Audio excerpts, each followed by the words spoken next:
রাসূলুল্লাহ ফজরের নামাজ পড়লেন মসজিদে নববীর ভিতরে। প্রতিদিনের মতো রাসূলুল্লাহ ফজর নামাজ পড়ার পরে সাহাবা আসমান দিকে ঘুরে বসতেন, মুখ করে বসতেন। রাতে কে কি স্বপ্ন দেখছে, কে কি সমস্যায় পড়ছে, আল্লাহ রাসূলুল্লাহ সবকিছু শুনতেন এবং বলতেন, উপদেশ দিতেন।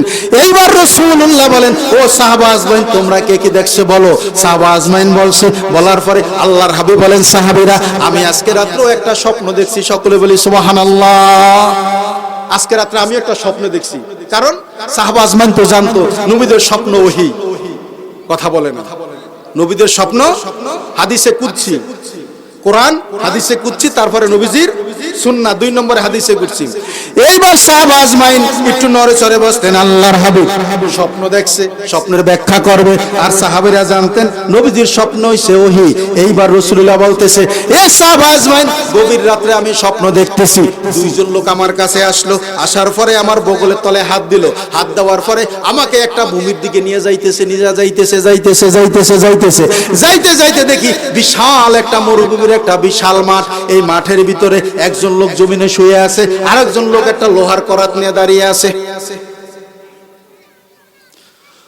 লোহার করাত নিয়ে যে ব্যক্তি দাঁড়িয়ে আছে, ওই ব্যক্তি শুয়ে থাকা লোকটাকে নিচ থেকে ফাড়তেছে, আবার উপরের দিকে ওঠে, উপর থেকে ফাড়তেছে।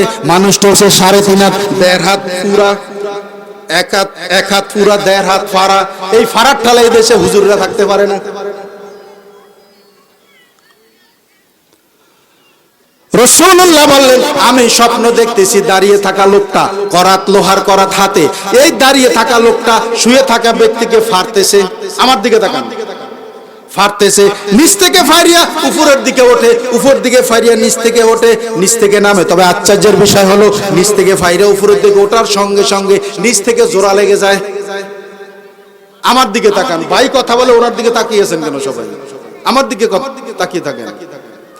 আবার নিচ থেকে যখন উপরের দিকে ফাড়তে ওঠে, আবার নিচ থেকে জোড়া লেগে যায়। উপর থেকে ফাড়তে নিচের দিকে নামে, আবার উপর থেকে জোড়া লেগে যায়। রাসূলুল্লাহ বললেন, আমি আশ্চর্য হয়ে গেলাম, আমি এস্টনিস্ট হয়ে গেলাম। এই লোকটাকে এত কঠিন শাস্তি কেন দেওয়া হচ্ছে? আমার সঙ্গে যে 2 জন ব্যক্তি, এই 2 জন ব্যক্তিকে আমি প্রশ্ন করলাম, ভাই, এই লোকটাকে এই কঠিন শাস্তি কেন দেওয়া হয়? আমার সঙ্গে 2 জন ব্যক্তি আমাকে কোনো প্রশ্নের উত্তর দেয় নাই, কোনো কথা বলে নাই। আমাকে বলল, হুজুর আপনি সামনের দিকে চলেন। সকলে বলি সুবহানাল্লাহ, আর জোরে বলি সুবহানাল্লাহ। হুজুর সামনের দিকে চলেন। সামনের দিকে যাইতে যেতে দেখে একজন লোক জমিনে শোয়া, আরেকজন লোক একটা বিশাল পাথরের টুকরা নিয়ে দাঁড়িয়ে আছে। দাঁড়িয়ে থাকা ব্যক্তি পাথরের টুকরাটার শুয়ে থাকা ব্যক্তি এর মাথার উপরে আঘাত করে। একবার আঘাত করলে মাথাটা ভেঙে টুকরা টুকরা হয়ে যায়, মগজগুলা বের হয়ে যায়। আবার পাথরটা যখন ওই ব্যক্তি হাতে নেয়, হাতে নেওয়ার সঙ্গে সঙ্গে তার মাথাটা আবার জোড়া লেগে যায়। আবার মনে করেন না ইব্রাহিম গঙ্গাপুরী মিটপুরের সামনে পাথর দিয়ে মারছে, হের কথা কয়। এটা হাদিসে আছে, হাদিসে কুদসি আছে না? কাটল চুরি করছে গেরে মাথায় দিকস, সরে শোনা মাথায় হাত দেয়, ঠিক না? আর বাকি মানুষ কিছু হাত দেয়, মাথায় হাত দেয়।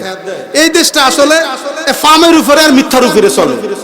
আমি গত বছর বলছিলাম, মনে এই খানকা জোনপুরি হুজুরের খানকার সামনে থেকে আমি 200 টাকা দিয়ে একটা তরমুজ দিয়েছিলাম। তো আমার বিবিকে বললাম, মাহফিলে যাবো, আমি তরমুজটা একটু কাটো।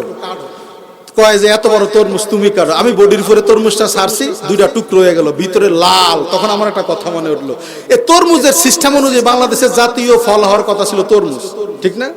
কোন আহাম্মকের বাচ্চা জাতীয় ফল কাঁঠাল বানিয়েছে। তার মানে কাঁঠাল ভাঙতে তেল লাগে, এই জন্য জাতীয় ফল কাঁঠাল হয়ে গেছে। বুঝছেন না? মনে হয় বুঝছেন তো। এই তেলের উপরে সরষে বিগত 53-54 বছর। আল্লাহর হাবিব বলেন, আমি দেখলাম ওই দাঁড়িয়ে থাকা ব্যক্তি পাথর দিয়ে শুয়ে থাকা ব্যক্তির মাথার উপরে আঘাত করে, মাথাটা টুকরা টুকরা হয়ে যায়, মগজগুলা বের হয়ে যায়। উনি পাথরটা আবার হাতে নেয়, হাতে নেওয়ার সঙ্গে সঙ্গে তার মাথাটা আবার জোড়া লেগে যায়। এইভাবে আঘাত করতেছে। আল্লাহর হাবিব বলেন, আমি আশ্চর্য হয়ে গেলাম, ভয় পেয়ে গেলাম, এস্টনিস্ট হয়ে গেলাম। আমি আমার সঙ্গের 2 জন ব্যক্তিকে বললাম, ভাই, এই লোকটারকে এত শাস্তি দেওয়ার কারণটা কি? প্রশ্ন আসে না? কথা বলে না, প্রশ্ন আসে না? এই লোকটাকে এত কঠিন শাস্তি দেয় তার কারণটা কি? আমার সঙ্গে যে 2 জন ব্যক্তি ছিল, এই 2 জন ব্যক্তি বলে, হুজুর আপনি সামনের দিকে চলেন। আবার সামনের দিকে যাইতেছি যাওয়ার সঙ্গে একটা পাহাড়ের কাছে নিয়ে গেল। পাহাড়ের কাছে গিয়ে দেখি বিশাল একটা কূপ, পাহাড়ের পাশে যে একটা বিশাল একটা গর্ত, একটা কূপ। এই গর্তের ভিতরে ধাউ ধাউ করে আগুন জ্বলতেছে, আর উলঙ্গ পুরুষ আর মহিলারা ওইটার ভিতরে জ্বলতেছে। নদীর ভিতরে, সমুদ্রের ভিতরে বন্যার সময় যেইভাবে পানি যেইভাবে গোল্লা মারে, ঠিক আগুনের গোল্লাটা ফুলকিটা এইভাবে ওঠে। উলঙ্গ নারী আর পুরুষ একবার উপরে ওঠে, একবার গুহার ভিতরে চলে যায়, আবার গুহার উপরে ওঠে। রাসূলুল্লাহ বললেন, আমি স্বপ্নের ভিতরে যখন দেখলাম আমি আশ্চর্য হয়ে গেলাম, এষ্টনিষ্ঠ হয়ে গেলাম, ভয় পেয়ে গেলাম। আমার সঙ্গে দুইজন যে ব্যক্তি, আমি তাদেরকে জিজ্ঞাসা করলাম, ভাইজান এই যে লোকটাকে শাস্তি দেওয়ার কারণটা কি? স্বপ্নে কিন্তু বলতেছে সাহাবীদের সামনে। আল্লাহর হাবিব বলেন, আমার সঙ্গে যে দুইজন ব্যক্তি ছিল, এই দুইজন ব্যক্তি আমার প্রশ্নের কোনো উত্তর দেয় নাই। উত্তর না দিয়া বলে, হুজুর আপনি সামনের দিকে চলেন। সামনের দিকে যাইতে বিশাল একটা রক্তের একটা সমুদ্র, এই রক্ত প্রবাহিত একটা সমুদ্রের কাছে আমাকে নিয়ে গেল। আমি সেখানে গেলাম। আমি যাওয়ার পরে দেখলাম রক্তের সমুদ্রের ভিতরে একজন লোক সাঁতার কাটতেছে, সাঁতরাইতেছে। লোকটা সমুদ্রের কিনারে আসতে চায়, আর সমুদ্রের পাড়ে একটা লোক বিশাল পাথরের স্তূপ নিয়ে একটা লোক দাঁড়িয়ে আছে। ওই সমুদ্রের রক্তের সমুদ্রের ভিতরে লোকটা সাঁতার কাটিয়া যখনই তিনি কুলে আসতে চায়, কানিতে আসতে চায়, এই লোকটা একটা পাথর তার গায়ে নিক্ষেপ করে। নিক্ষেপ করার সঙ্গে সঙ্গে তার নাক মুখে পরে ফিঙ্কি দিয়ে রক্ত বের হয়ে যায়। বাচ্চারা যে সময় ফুটবল খেলে, ক্রিকেট খেলে, দেখবেন যে বল খেলে, ফুসকুনির ভিতরে বল যখন পড়ে তখন এটা ইটা চাক মারলে বল কানিতে আসে না, আবার যদি এইটা তার গায়ে পড়ে আবার বলটা চলে যায় না। রাসূলুল্লাহ বললেন, পাথর নিয়ে লোকটা দাঁড়িয়ে আছে। লোকটা সমুদ্রের রক্তের সমুদ্রের ভিতরে লোকটা সাঁতার কাটতেছে। লোকটার নদীর কিনারে আসতে চায়, সমুদ্রের কিনারে আসতে চায়, আর লোকটা পাথর নিক্ষেপ করে। লোকটার পাথরটা গিয়ে তার মাথার উপরে পড়ে, নাক মুখ ফাইটা ফিঙ্কি দিয়ে রক্ত বের হয়ে যায়। লোকটা সমুদ্রের মাঝে আবার চলে যায়। এইভাবে আমি বেশ কয়েকবার দেখলাম। আমি আশ্চর্য হয়ে গেলাম, আমি ভয় পেয়ে গেলাম, আমি এষ্টনিষ্ঠ হয়ে গেলাম। আমি আমার সঙ্গে দুইজন লোক, আমি তাদেরকে জিজ্ঞাসা করলাম, ভাইজান এই লোকটাকে এই ধরনের শাস্তি দেওয়ার কারণটা কি? হাদিসটা অনেক লম্বা, এই চারটা কথাই থাক, কারণ এই চারটা কথা আমাদের বর্তমান প্রেক্ষাপটে আছে। বাকি কথা আমি বললাম না। তাহলে করাত দিয়ে কাটতেছে, করাত দিয়ে কি করতেছে? কাটতেছে। আর পাথর দিয়া লোকটার মাথা ভরে আঘাত করতেছে। পাথরটা আনতে যায়, মাথার আবার জোড়া লেগে যায়। পাথর দিয়ে আঘাত করে, মাথাটা ফাইটটা ফিঙ্কি দিয়ে রক্ত বের হয়ে যায়। আবার পাথরটা আনে, মাথাটা জোড়া লেগে যায়। শাস্তি চলতেছে। আর কূপের ভিতরে উলঙ্গ নারী আর পুরুষ জ্বলতেছে, আর সমুদ্রের ভিতরে একটা লোক সাঁতার কাটতেছে, কানিতে আসতে চায়। এক লোক পাথরটা তার গায়ে নিক্ষেপ করে, লোকটা সমুদ্রের রক্তের সমুদ্রের মাঝে চলে যায়। এই চারটা কথা শুনবেন তো? কথা বলে না, শুনবেন তো? না নাকি না শুনে যাবেন গা? এইবার আসুন, অনেকে আবার ঘটনা একটা লয়, এই মাথা ওই মাথা সর্বশন আইসা লেত্রা কুদবা ঘুরতে ঘুরতে জায়গা মতো আসে। আমি এটা পারি না, এটা আমানতের খেয়ানত, কারণ সময় কখন শেষ হয়ে যায়। আমি যদি এই চারটা কথার ফিনিশিং না দিই, একটা মনে আফসোস থাকবো না? এই জন্য আমি ফিনিশিং দিয়ে দিব সাথে সাথেই। রাসূলুল্লাহ বললেন, এই যে চারটা কথা রাসূলুল্লাহ বললেন, সাথে যে দুইজন ব্যক্তি ছিল, এই দুইজন ব্যক্তি হলো ফেরেশতা। একজন হইল হযরতে জিবরাইল, একজন হইল হযরতে মালাকুল মউত আজরাইল। সকলে বলি সুবহানাল্লাহ। যে দুইজন ব্যক্তি ছিল রাসূলুল্লাহকে স্বপ্নের মাঝে নিয়ে গেলেন, এই দুইজন ছিল ফেরেশতা, একজন জিবরাইল, একজন মালাকুল মউত আজরাইল। এইবার রাসূলুল্লাহ বলেন যে আমি যে চারটা স্বপ্নের তাবিল, চারটা স্বপ্ন দেখলাম, এই যে নেই করাত দিয়া লোকটাকে ফাড়তেছে আর জোড়া লেগে যায়, ফাড়ে আর জোড়া লেগে যায়। এর অপরাধ হচ্ছে এই লোকটা মিথ্যা কথা বলতো। কি কথা বলতো? সবাই বলুন না, কি কথা বলতো? মিথ্যা কথা আমাদের সমাজে তো নয়, আল্লাহর মধ্যে সব আমরা আল্লাহর ওলি, ঠিক কিনা জোরে কোন? মৃত্যুক যারা শুনে রাখুন, রাসূলুল্লাহর হাদিসে কুদসি, কিয়ামতের দিন আল্লাহ পাক আপনাকে শাস্তি দিবে, লোহার করাত দিয়ে আপনাকে ফাড়বে। নিচ থেকে ফাড়িয়া উপরের দিকে উঠবে, উপর থেকে ফাড়িয়া কিন্তু নিচের দিকে নিবে। কারা? যারা সমাজে মিথ্যা কথা বলে। এই মিথ্যা কথা বলার কারণে মাহফিল কমিটির ভিতরে ঝগড়া, দ্বন্দ্ব, ইমাম মুয়াজ্জিনের ভিতরে দ্বন্দ্ব, ভাই ভাই দ্বন্দ্ব, বাবা সন্তানের মাঝে দ্বন্দ্ব, এরকম না? ঠিক কিনা জোরে কোন? নেতা কর্মীর সাথে দ্বন্দ্ব। মিথ্যা কথা এমন একটা অপরাধ, মানুষের হায়াত কমে যায়। তার রিজিকের বরকত কমে যায়। যারা মিথ্যা কথা বলবে এইটা তো পরকালের শাস্তি, কিন্তু কিয়ামতের দিন এই লোকটা যখন মারা যাবে, এই লোকটা মিথ্যাবাদীকে যখন কবরের ভিতরে রাখবে, মিথ্যাবাদীকে শাস্তি দিবে, লোহার হারাইশ এরকম পিছনের ঘাড় দিয়ে ঢুকাইবে। হাদিসের ভিতরে আছে মিথ্যা কথা যারা বলে তাদের কবরের শাস্তিটা হবে এই লোহার হারাইশ একদম এই ঘাড়ের এখান দিয়ে ঢুকাবে, এখান দিয়ে বের করবে। আবার অন্য জায়গায় বলছে মুখ দিয়ে বের করবে, পিছনের ঘাড় দিয়ে বের করবে। মুখ দিয়ে ঢুকাইবে, পিছনের ঘাড় দিয়ে বের করবে। মিথ্যাবাদী যারা সমাজে মিথ্যা কথা বলতো, মিথ্যা কথা কারণেই কিন্তু আজকে ইমাম মুয়াজ্জিনের সম্পর্ক নাই। সমাজে মানুষের ভিতরে অশান্তি, এইতে আমাকে দেখলে শত্রু মনে করে, আমি ওনাকে দেখলে শত্রু মনে করে, আসলে কিছুই না, কিন্তু মিথ্যা কথা মুনাফিকের কারণে এই সমস্যাটা। ঠিক কিনা জোরে কোন? কথা বলে না, ঠিক কিনা জোরে কোন?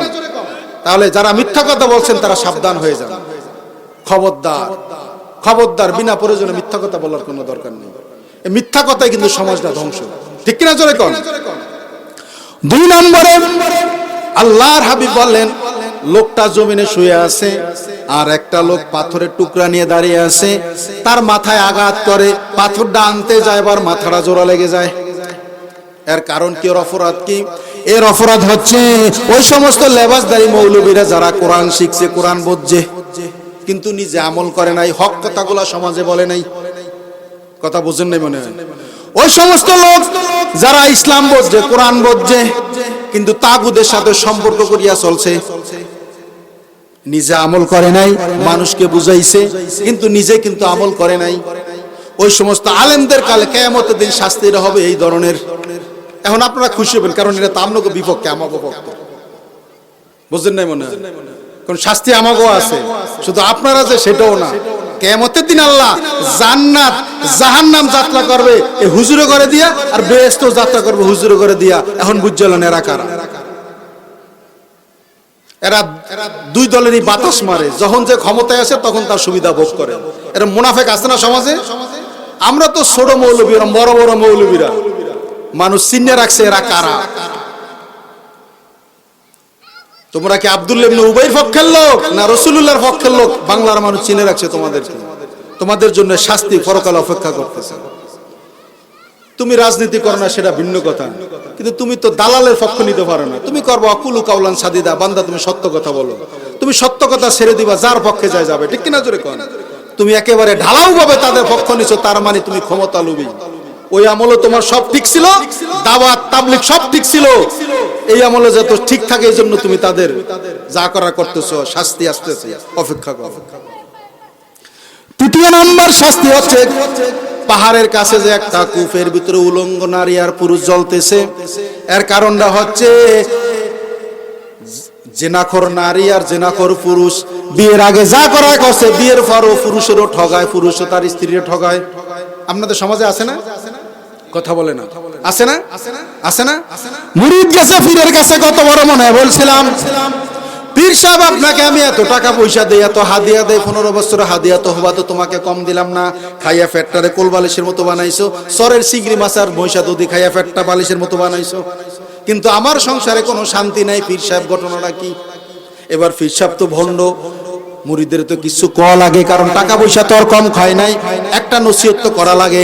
এইবার পীর সাহেব মুরিদের কয়, বাবা মুরিদ, তোমার বাড়ি পানির কলস আছে? কয় আছে। কয় পানির কলসের নিচে কাদামাটি আসেনি? কয় আছে।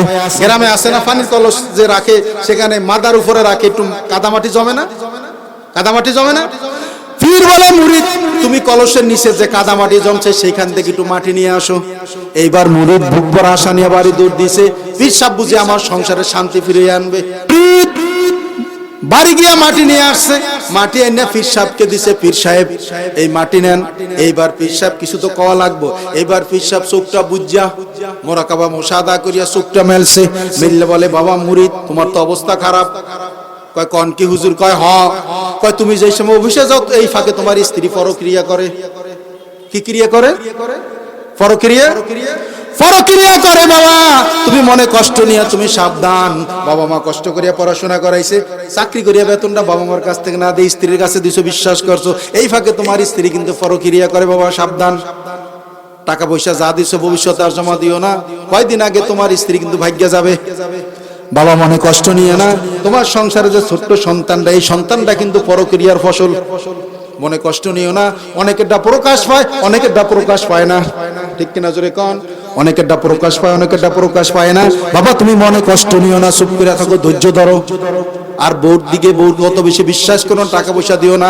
এইবার মুরিদ চোখটা মেললে মিসকি হাসি দিয়ে বলে, বাবা পীর সাহেব গো, এই মাটি তো আমি আপনার ঘর থেকে আনছি। কোথা থেকে আনছে? পীরের ঘর থেকে আনছে।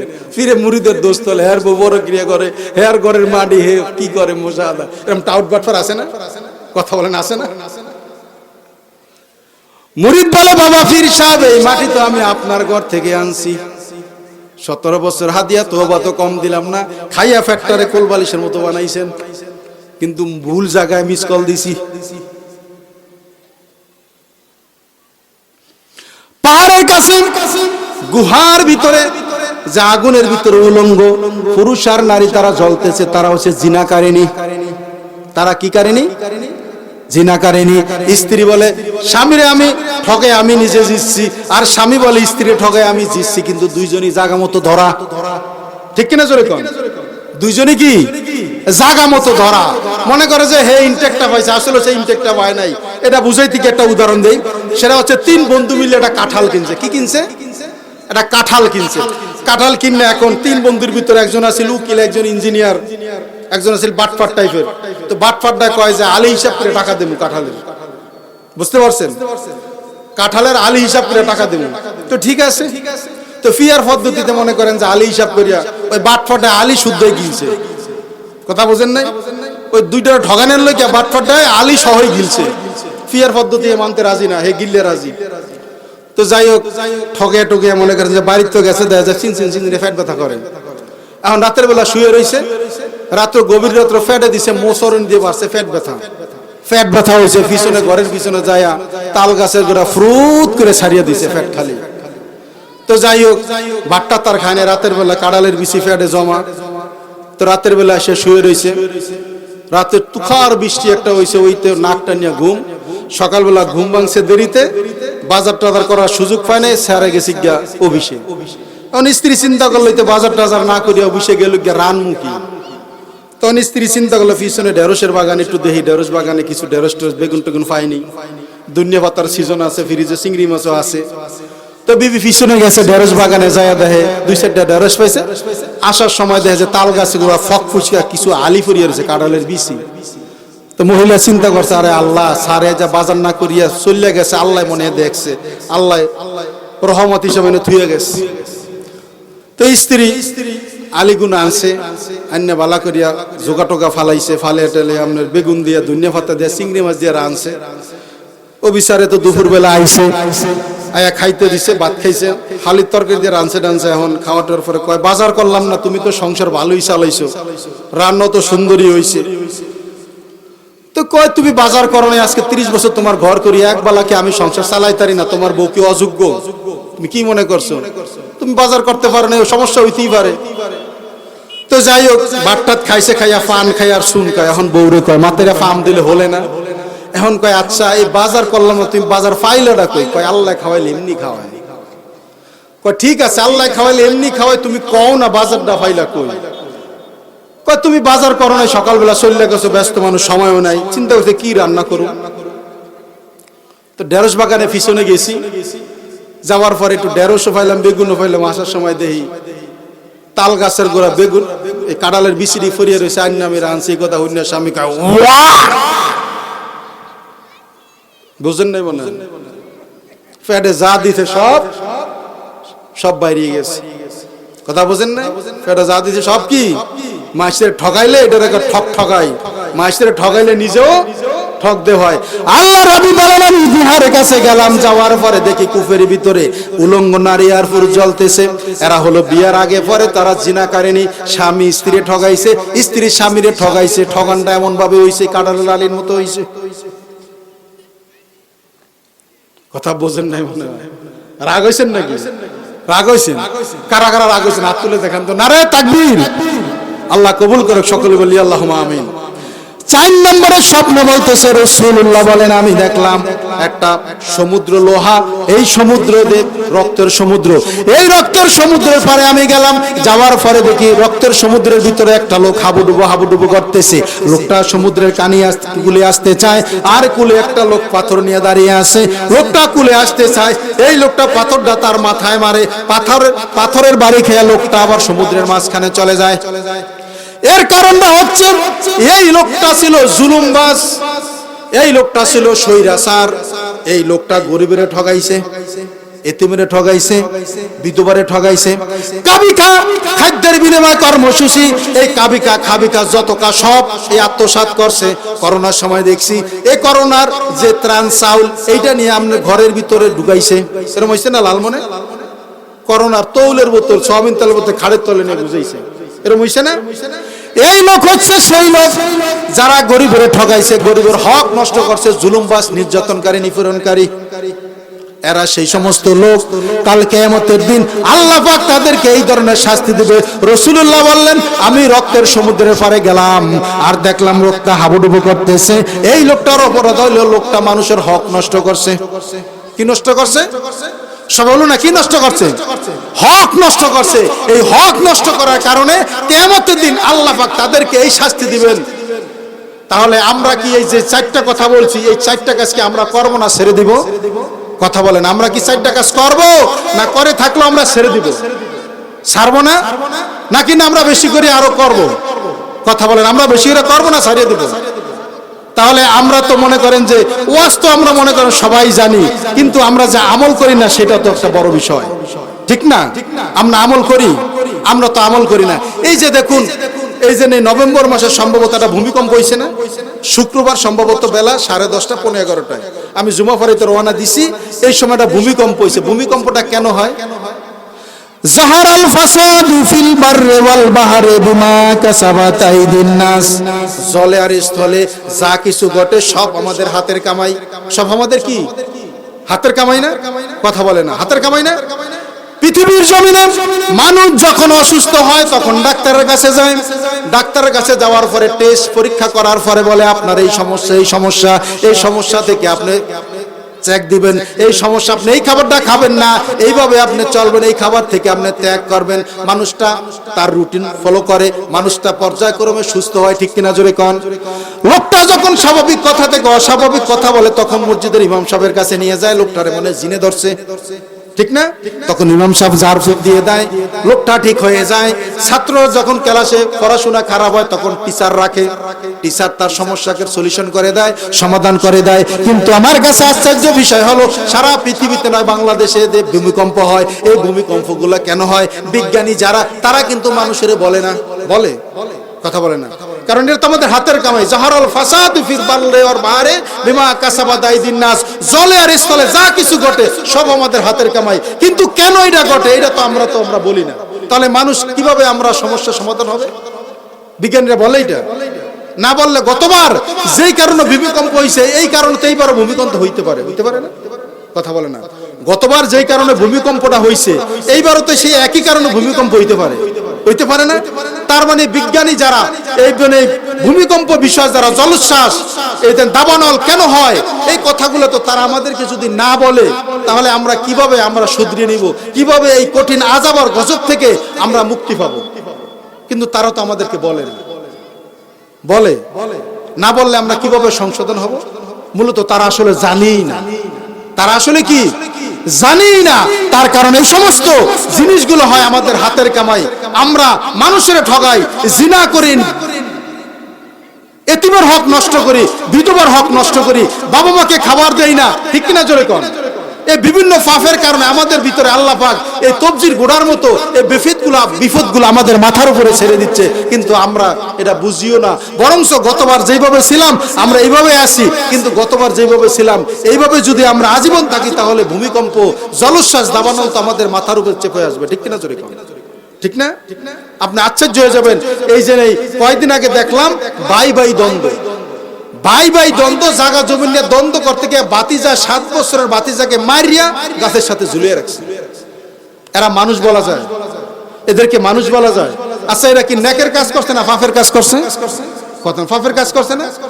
আবার দেখলাম মানুষ এত বড় নেমক হারাম, নেশা করতে করতে, বাবা খাইতে খাইতে এত বড় দিশাহারা হয়ে গেছে, একটা বিড়ালকে একটা লোহার খাঁচার ভিতরে ঢুকাইয়া নিচে দিয়ে আগুন ধরে বিড়ালটারে ফুরিয়া মারছে। দেখছেন কিনা? সারা পৃথিবীর মানুষ এই সিনারিটা যারাই দেখছে কেউই কিন্তু চোখের পানি ধরিয়া রাখতে পারে নাই। বিড়ালের ডাক, বিড়ালের আর্তনাদে মনে হয় আল্লাহর আরশে আজিম পর্যন্ত কেঁপে গেছে। এই যে বিড়ালটারে এইভাবে ফুরিয়া মারলো, সে কি পাপের কাজ করছে না সওয়াবের কাজ করছে? সবাই বলছে লোকটা নেশা করতে করতে করতে করতে এই লোকটা এত বড় নেশাখোর হয়ে গেছে, বিড়ালটারে ফুরিয়া মারছে, ওর উপরে রহমত আসবে না গজব আসবে।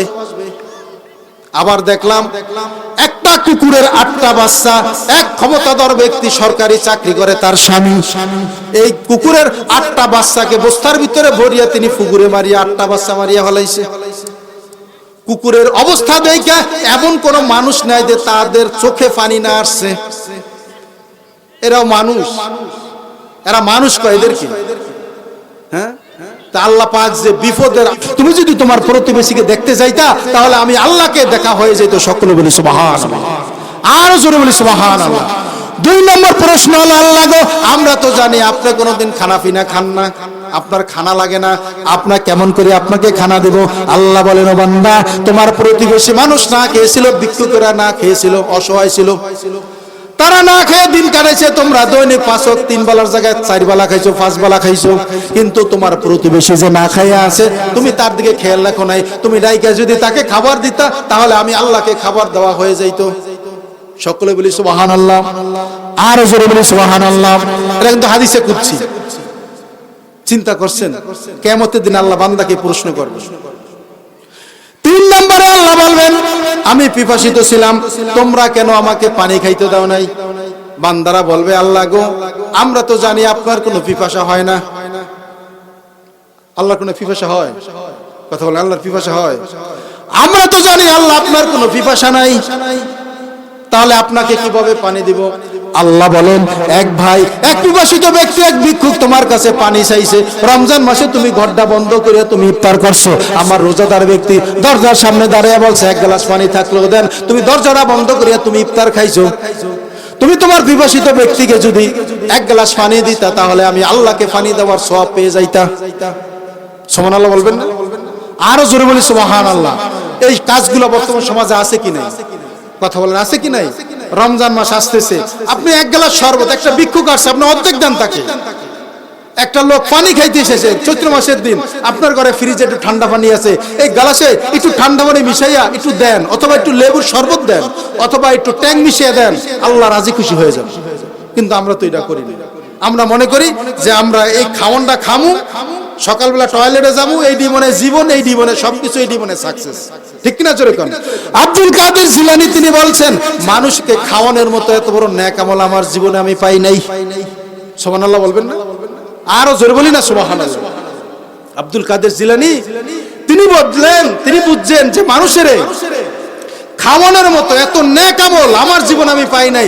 বর্তমানে ইমাম মুয়াজ্জিনের খাওয়া, এটা নিয়েও কত কথা, ঠিক না? তরকারি দেয়, গাইটিয়া গুইটিয়া খাইয়া মনে হয় কি কোমর। হুজুরের খাওয়ান দেয়, এমন ধাক্কা মারে আর খাওয়াইতে পারুন না। বেটা, হুজুরের রিজিক আল্লাহ যেটা বরাদ্দ রাখছে, তোমার মাধ্যমে আল্লাহ খাওয়ায়। তোমার মতো এরকম নাদানের আল্লাহ ঢাকা ফুঙ্গু হাসপাতালে শোয়া রাখছে। ঠিক কিনা জোরে কোন?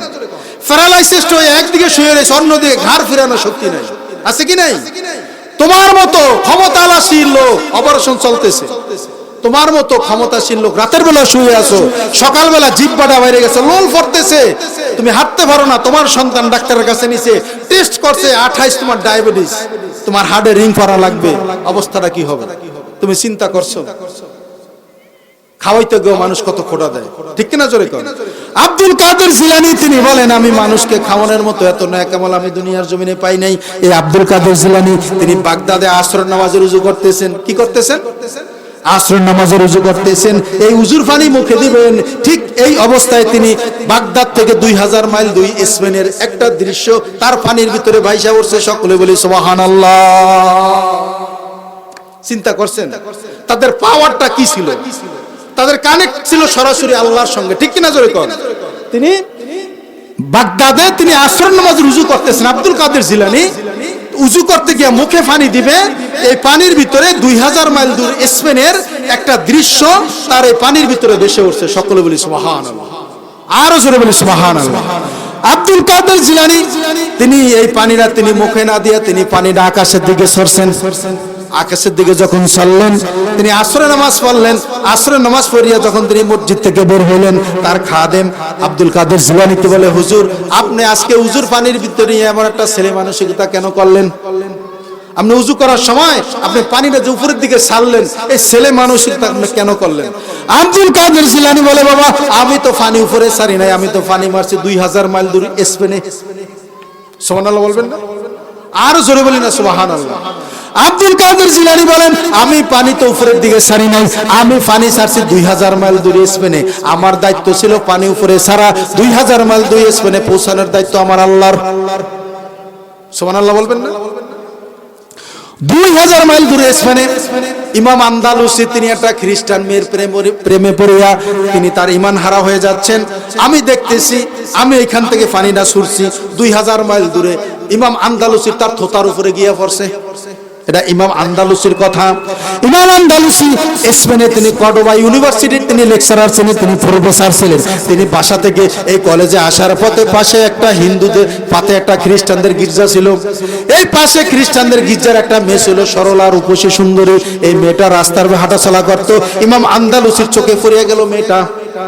একদিন, 2 দিন, 3 দিন, আস্তে আস্তে আস্তে আস্তে তার প্রেমে সে বাঁচতেছে। একটা পর্যায়ে ইমাম আন্দালুসি ওই মেয়েকে বিবাহ করার জন্য প্রস্তাব দিল। খ্রিস্টান বলল, বাবা তোমার কাছে আমি আমার এই সুন্দরী মেয়েটা দিতে পারি, তবে শর্ত হলো তোমাকে ইসলাম ত্যাগ করতে হবে। কি করতে হবে? কি করতে হবে? ইসলাম ত্যাগ করতে হবে, ইসলাম থেকে বের হয়ে আসতে হবে। যদি বের হয়ে আসতে পারো তাহলে আমার মেয়েকে আমি তোমার কাছে বিবাহ দেব। ইমাম আন্দালুসি প্রেমে পড়িয়া তুমি ইসলাম থেকে বের হয়ে যাওয়ার উপক্রম হইছে। তিনি খ্রিস্টান গির্জার ভিতরে আসলেন। আসার পরে তিনি খ্রিস্টান ধর্ম গ্রহণ করবে মেয়েকে বিবাহ করার জন্য। ঠিক এই দৃশ্যটা আব্দুল কাদের জিলানীর উজুর পানির ভিতরে ভাইসা উঠছে। 2000 মাইল দূরে বাগদাদ থেকে তিনি যখন উজুর পানিটা তিনি আকাশের দিকে ছড়লেন, আমার আল্লাহ 2000 মাইল দূরে স্পেনে ইমাম আন্দালুসি থোতার উপরে পানিটা নিয়ে ফালাইলেন। ফালানোর পরে ইমাম আন্দালুসি ঠাস করে জমিনে শুয়ে পড়লেন। তার সেন্স ফিরে আসলো। সেন্স ফিরে আসার পরে তিনি দেখলেন, আমি এই খ্রিস্টান গির্জার ভিতরে আমি কি করি? তার আগের জ্ঞান তার কাছে ফিরে আসলো। তিনি নারে তাকবীর আল্লাহু আকবার স্লোগান দিতে দিতে তিনি বাড়িতে চলে গেলেন। 1 মাস পরে তিনি বাগদাদে চলে আসলেন। আসার পরে আব্দুল কাদের জিলানীর সঙ্গে তিনি সাক্ষাৎ করলেন, দেখা করলেন, কথাবার্তা বললেন। বলার পরে তিনি এই ঘটনাটা তার কাছে ব্যাখ্যা করলেন। সকলে বলি সুবহানাল্লাহ, আর জোরে বলি সুবহানাল্লাহ। তাহলে ইমাম আন্দালুসি তিনি আব্দুল কাদের জিলানী তিনি বললেন যে আমার জীবনে আমি মানুষকে খাওয়ানোর মতো নেক আমল আমার জীবনে আমি পাই নাই। আর বর্তমানে কিছু মানুষের খাওয়াইয়ে ঠোঁটা দেয়, এরকম আছে না? সবচাইতে ইতর অসভ্য ছোট মনের মানুষ তারাই যারা মানুষের খাওয়ায় খোটা দেয়। কথা বুঝেন না? মনে আসুন আল্লাহর কাছে ফরিয়াদ করি, আল্লাহ তুমি মানুষ বানাইছো, বিশ্ব নবীর উম্মত হিসাবে কবুল করছো। আল্লাহ যতদিন বেঁচে থাকবো, আল্লাহ তোমার কোরআনকে ভালোবেসে যতদিন বেঁচে থাকবো বাঁচতে চাই। সকলে বলি আল্লাহুম্মা আমিন, আর জোরে বলি আল্লাহুম্মা আমিন। আমিন বিয়াদিকাল খাইরুন্নাকা আলা কুল্লি শাইইন কাদির।